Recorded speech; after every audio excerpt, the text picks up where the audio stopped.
Assalamualaikum warahmatullahi wabarakatuh. Perkenalkan, nama saya Sinta Rahayu. Saya berasal dari Cianjur dengan NPM 30122031. Insya Allah di siang hari ini saya akan memaparkan tugas PAI dan saya akan membahas tentang ma'rifatul insan, kemudian hakikatul insan, qadwatul insan, nafsul insan, sifatul insan, dan hakikatul insan.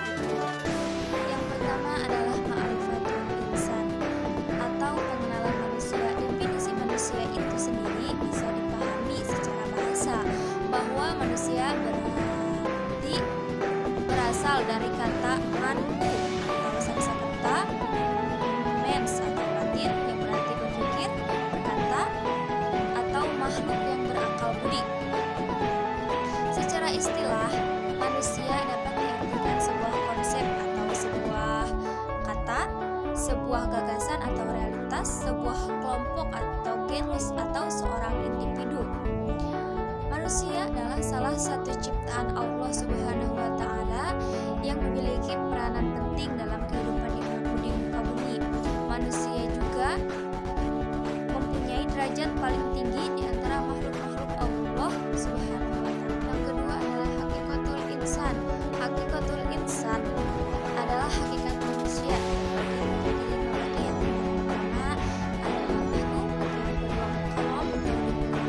Yang ketiga mukallaf atau diberi, yang keempat bebas memilih, dan yang kelima balasan.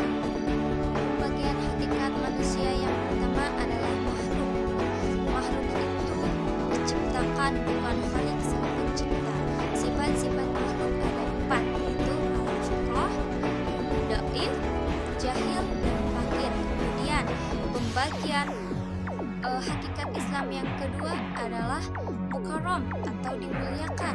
Manusia adalah satu-satunya makhluk Allah yang dimuliakan oleh Allah dari makhluk yang lain, yaitu dengan cara ditiupkannya ruh, memiliki keistimewaan, dan ditundukkannya alam padanya.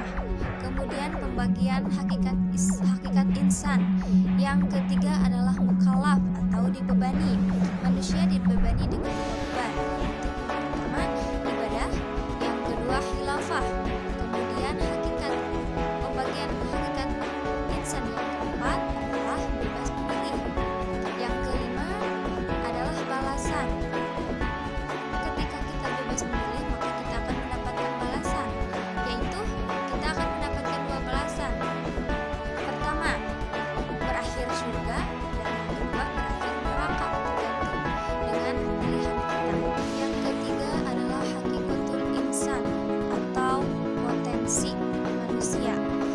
Menurut Kamus Besar Bahasa Indonesia, potensi adalah kemampuan yang mempunyai kemungkinan untuk dikembangkan, kekuatan, kesanggupan daya, dan manusia menurut Kamus Besar Bahasa Indonesia adalah makhluk yang berakal budi atau mampu menguasai makhluk lain.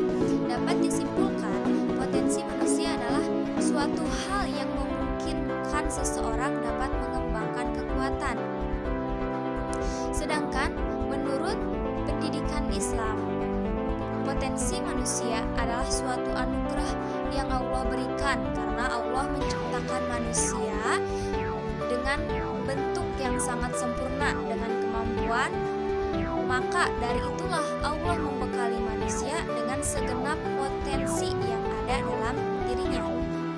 Sebagaimana Allah berfirman dalam surat At-Tin ayat 4 yang artinya, sesungguhnya kami telah menciptakan manusia dalam bentuk. Yang keempat adalah nafsul insan. Salah satu bukti kekuasaan Allah ialah dengan diciptakannya an-nafsu atau jiwa. Atau jiwa. Nafsul insan itu adalah jiwa manusia. Jiwa adalah esensi dalam diri manusia yang dapat bersifat halus, yang dapat merasakan sedih, gelisah, cinta, benci, dan sejenisnya.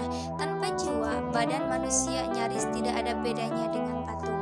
Allah Subhanahu wa Ta'ala berfirman dalam Quran surat Asy-Syams ayat 7-10, yang artinya, dengan jiwa serta penyempurnanya maka Allah mengilhamkan kepadanya jalan kejahatan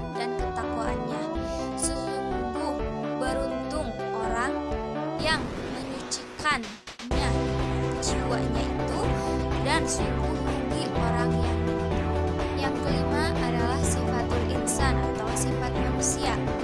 Manusia hendaknya selalu melakukan tazkiyah terhadap jiwanya, yakni dengan cara menghiasi dirinya dengan sifat-sifat mulia. Di antaranya adalah banyak bersyukur. Syukur. Hal ini tiada lain karena kita menyadari bahwa seluruh kenikmatan yang dirasakan selama ini adalah berasal dari Allah Subhanahu wa taala.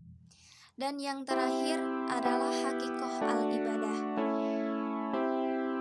Ibadah secara bahasa berarti taat, tunduk, menurut, mengikut, dan doa. Sedangkan menurut ulama tauhid, ibadah adalah mengesahkan Allah Ta'ala dengan sungguh-sungguh dan merendahkan diri serta menunjukkan jiwa setunduk-tunduknya kepadanya.